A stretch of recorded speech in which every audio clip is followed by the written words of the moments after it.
अस्सलाम वालेकुम, welcome back to my YouTube channel. आज की इस वीडियो में हम फेलोपियन ट्यूब की डिजीज़ को स्टार्ट करेंगे। तो इसकी तीन डिजीजेज हैं, सेलोमेनिंजाइटिस, एब्सेस ऑफ फेलोपियन ट्यूब या ट्यूमर्स। ठीक है, इस वीडियो में जस्ट हम पढ़ेंगे सेलोमेनिंजाइटिस को। सेलोमेनिंजाइटिस में हम देखेंगे इसका इंट्रोडक्शन। इसके अलावा हम देखेंगे टाइप्स, कॉजेस, सिम्टम्स क्या आते हैं, उसको आपने कैसे डायग्नोज करना है, ट्रीटमेंट क्या है, और अगर ट्रीट ना किया तो कॉम्प्लिकेशंस क्या क्या हो सकती हैं। So, as the name indicates, itis means inflammation. So, inflammation of fallopian tube is called selomeningitis. Okay. Next हमारे पास इंट्रोडक्शन दिया हुआ है fallopian ट्यूब का। fallopian ट्यूब जो होती है वो हमारे पास एक्सटेंड करती है from uterus, one on each side and both open near and ovary. और मतलब एक साइड में वो यूट्रस में से कनेक्ट होती है और दूसरी साइड में वो ओवरी से कनेक्ट होती है। ठीक है, ओपन होती है नियर ओवरी। ठीक है, during ovulation the release egg enters a fallopian tube. यहाँ से जब ओवरी जो है ओवम रिलीज करेगी तो यहाँ से इसके फिमरे इसको पिक कर लेंगे and swept along by tiny hairs. यहाँ पे टाइनी सीलिया होंगे जो कि इसको यूट्रस की तरफ ले जाएंगे। ये एक नॉर्मल इसका फंक्शन है फेलोपियन ट्यूब का, ये एक नॉर्मल इसकी फिजियोलॉजी है। अब सिलम्पेंजाइटिस अगर किसी को हो गया, इन्फ्लेमेशन हो गई है फेलोपियन ट्यूब की, और मोस्टली जो होते हैं ये हमारे पास बैक्टीरियल इन्फेक्शन की वजह से होते हैं, और which include sexually transmitted diseases such as gonorrhea and chlamydia। आगे हम देखेंगे कि कौन से बैक्टीरियल इन्फेक्शंस हैं जिनकी वजह से सिलम्पेंजाइटिस होता है। द इन्फ्लेमेशन प्रॉम्प्ट्स, जैसे जैसे इन्फ्लेमेशन बढ़ती रहती है तो एक्स्ट्रा फ्लूइड की सेक्रेशन होती रहती है और इवन पस भी बन जाती है to collect inside the fallopian tube. मतलब जैसे जैसे इन्फ्लेमेशन बढ़ती रहती है पस और फ्लूइड की सेक्रेशन बढ़ती रहती है फेलोपियन ट्यूब में। अगर इन्फेक्शन होगा वन ट्यूब का तो वो normally leads the infection of other tube, क्योंकि बैक्टीरिया जो है वो माइग्रेट करते हैं नियर बाय लिम्फ वेसल्स के जरिए। Salpingitis is one of the most common cause of female infertility. इसकी वजह से फीमेल इनफर्टिलिटी भी होती है। जाहिर है जब एग को इन्होंने ट्रांसपोर्ट करना है और अगर यही एग को ट्रांसपोर्ट नहीं करेंगे तो फर्टिलाइजेशन भी नहीं होगी और इम्प्लांटेशन भी अगर होगी तो प्रॉपर जगह पे नहीं होगी। So that the egg released each menstrual cycle can't meet up with the sperm. तो वो स्पर्म तक जो है एग पहुंच नहीं पाएगा अगर सेलोपेंजाइटिस होगा तो। Scarring and blockage of fallopian tube is most frequent long-term complication of pelvic inflammatory disease, and so this condition sometimes be referred as PID। तो इसकी वजह से हमारे पास पेल्विक इन्फ्लेमेटरी डिजीज भी होती है, लेकिन ये पेल्विक इन्फ्लेमेटरी डिजीज एक अम्ब्रेला टर्म है क्योंकि इसके ये हमारे पास यूट्रस और ओवरीज के इन्फेक्शन के साथ भी एसोसिएटेड है। हमारे पास दो टाइप्स होती हैं हर इन्फ्लेमेशन की, एक एक्यूट होती है और एक क्रॉनिक होती है।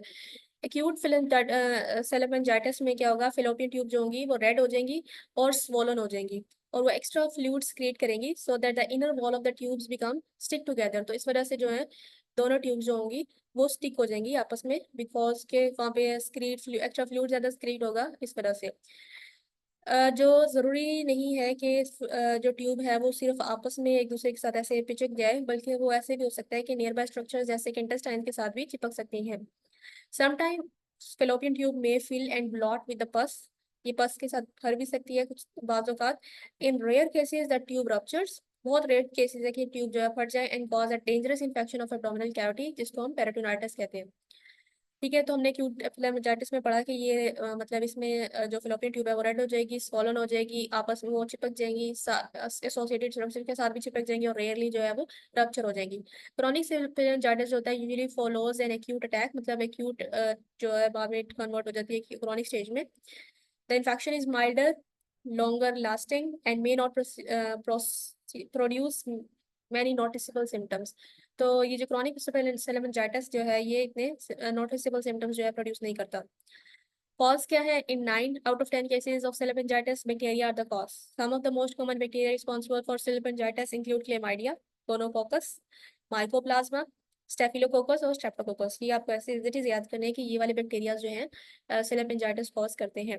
अब इनका एक्सेस क्या उससे होता है, ये बैक्टीरिया जो है एक्सेस करते हैं to women's reproductive track for infection to take place through number of ways. For example sexual intercourse के जरिए ये आ सकते हैं, ईयूडी इंसर्ट करते हुए, मिसकैरेजेस अगर हो जाए तब रिस्क बढ़ जाता है इनका, एबॉर्शन की केस में या चाइल्ड बर्थ के दौरान डिलीवरी के टाइम पे, और अपेंडिसाइटिस की केस में भी जो बैक्टीरिया जो है वो फेलोपियन ट्यूब तक जा सकता है और सेलोपेंजाइटिस कॉज कर सकता है। सिम्टम्स क्या होंगे इन माइल्डर केसेस, मगर अगर माइल्ड है भी सेम तो इस सेल्फेंजाइटिस के कोई सिम्टम्स नहीं होंगे।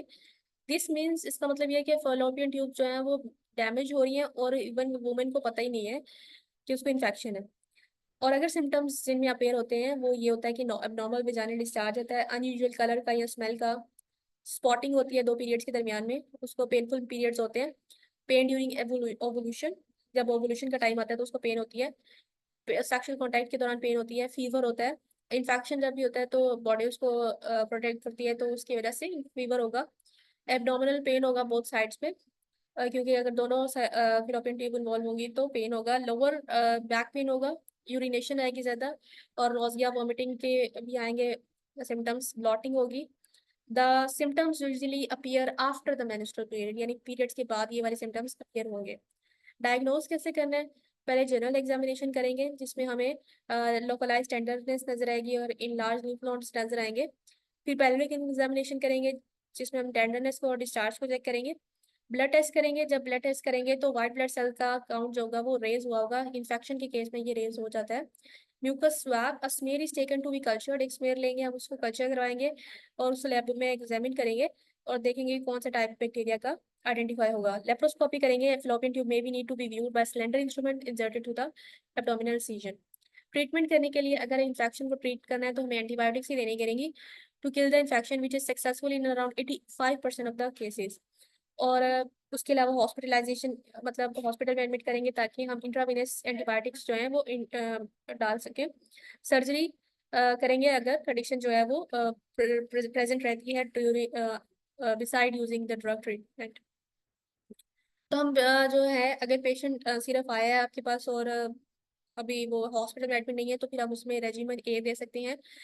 ये सारी एंटीबायोटिक्स के नाम है, ऑफ्लॉक्सिसिन या लीवोफ्लॉक्सिन, मेट्रोनिडाजोल पर ओरली फॉर 14 डेज देंगे। इसके अलावा रेजिमेन बी है, यानी ये दे सकते हैं आप सीफो सेफॉक्सिटिन जो है इंट्रामस्कुलर देंगे, इसकी 1 डोज देंगे, और डॉक्सिसिलिन की पर ऑरली फॉर 14 डेज। ठीक है, ये इसका दूसरा रेजिमेन है। Remember to also provide the treatment to the patient's partner if the infection is due to STD. तो अगर पार्टनर को भी हम यही ट्रीटमेंट देंगे अगर जो है infect due to sexual contact हुआ। अगर इन पेशेंट थेरेपी है, मतलब अगर पेशेंट हॉस्पिटल में एडमिट हो गया तो फिर हम देंगे सेफॉक्सिटिन intravenously until the clinical improvement plus doxycycline for 14 days. Regimen B है clindamycin, gentamicin IV until the clinical improvement plus doxycycline per orally for 14 days. Medical therapy alone results in 85% cure rate with the rest requiring the surgical intervention. अब किन किन patients को हम hospital advice करते हैं, indicate मतलब उनको hospital में लाजमी जाना पड़ता है, वो है प्रेगनेंसी में, अगर किसी का इम्यूनो डेफिशिएंट है, कोई नॉजिया वॉमिटिंग और हाई फीवर है, और poor response to outpatient therapy and tubo ovarian abscess हो जाए तो। कॉम्प्लिकेशंस क्या क्या आ सकती हैं? फर्दर इन्फेक्शन हो सकता है नियर बाय स्ट्रक्चर्स का, ओवरीज का, यूट्रस का, दूसरे सेक्स पार्टनर को भी इन्फेक्शन हो सकता है। इसके अलावा और ट्यूबो ओवेरियन एब्सेस हो सकती है जिसको हम आगे डिटेल से पढ़ेंगे। इनफर्टिलिटी भी हो सकती है क्योंकि फिलोपियन ट्यूब में ही तो एग को ट्रांसपोर्ट करवाना होता है और फिर एम्पुला में उसकी इम्प्लांटेशन हो जाती है। इसके अलावा जो है क्रॉनिक पेल्विक पेन होगी, एडेशंस भी हो सकती हैं, पेन ड्यूरिंग सेक्सुअल कांटेक्ट होगा, और सबसे इम्पॉर्टेंट ये है कि यहाँ पे सेलेफेंजाइटिस जो है it can cause ectopic pregnancy, क्योंकि जब इम्प्लांटेशन मतलब जाइगोट बन जाएगा तो जब वो देखेगा कि फिलोपियन ट्यूब में स्कारिंग हुई है तो वो वहीं पे ही इम्प्लांट हो जाएगा। So this was all about salpingitis. If you have any question you can ask.